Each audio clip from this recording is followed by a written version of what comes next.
Hey everyone, Pastor Nathan here. We're continuing working our way through. Just a second. Here we are.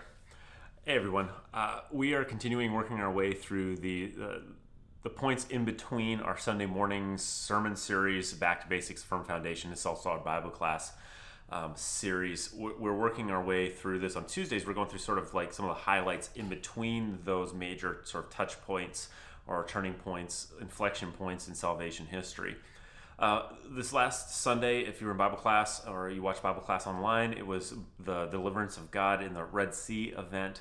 And then next week, this upcoming week, it's actually going to be Moses' 10 Commandments. So God's giving the 10 Commandments through Moses, Exodus chapter 20. In between those two events, you got a few months as Israel's making its journey from Egypt to Mount Sinai, which is what God told Moses was going to happen in Exodus chapter 3. This is what he wanted Moses to do. That journey is not exactly a fast or a challenge-free journey, especially for Israel's trust of this God whose presence has just delivered Israel. I mean, you think about what's happened. God, through his presence, decimates the largest power in the region, Egypt, frees Israel from hundreds of years of slavery, bondage to Egypt, miraculously lets them cross through the Red Sea, and destroys the pursuing Egyptian army. Does Israel's trust and faith increase in this God whose presence has delivered them? Well, you think it would, but the reality is they don't. Now, chapters 15 through 17 are a kind of a stark reminder and contrast between the works of God in Egypt and Israel's lack of faith in the wilderness. Within days, I mean, we're talking within 3 days of Israel's watching God defeat the armies, they're complaining to God about water. It's like, God, we can't drink this water you brought us to. Moses, what are you doing to us? And by effect, God, what are you doing to us? In chapter 16, they complain about food. In chapter 17, after God's miraculously allowing them to defeat the armies of another enemy, they complain again about the lack of water in the desert. And that's one thing we see from this kind of this back and forth, is that God does provide for their needs, but he provides for them when they need it, and then he provides for them enough, but not so much that they can say, okay, God, we've got this.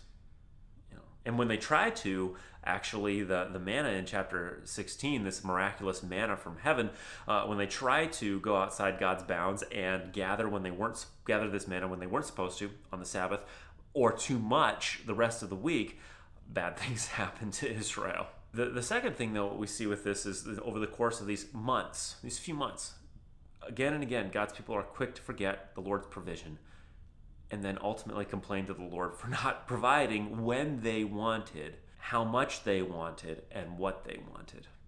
This still applies to God's people even today. I mean, if you think about your own life, does this ring true for you as well? I know it has for me in my own life. God's provision doesn't come when we expect. And the in-between time, when we see a potential need and God hasn't revealed his provision for that need, doubts and fears come tumbling in, both in our heads and in our hearts. At least in mine, that's where the temptation is. But when I look back again and again, when I see, I have enough of these experiences, guided by the Spirit, we can see that his provision does come at exactly the right moment and not before. There was a time in Corpus Christi, some of you have probably heard me tell this story already, where my wife and I lived and I did ministry down there, that sometimes we'd have some extra money come in during the month. Either, something would cost less, or, I'd have some extra work and that would, some extra money would come in. And when we, initially when we first would start getting some of this stuff, we're thinking, wow, like we could go do some fun things. Invariably what would happen is we'd get some extra and then a thing would break. And it got to the point where we'd get some extra and we'd look at each other, we go, what's next? What's coming down the pike? If we're getting all these extra resources, what are we, what does God see coming that we don't? God always provided. He took care of our needs exactly when we needed them. And it wasn't just in Corpus. It's been our entire life together, and even our entire life before that, before we knew each other. The Lord's always been providing.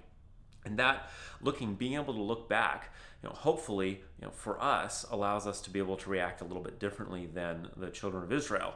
And I hope for you too, where you're able to look back and see God's provision in your own life, that you can see what he's doing and be able to react with the trust and faith that our God asks of us sometimes in the in-between moments when we can see a potential need and the Lord hasn't revealed his provision for that need.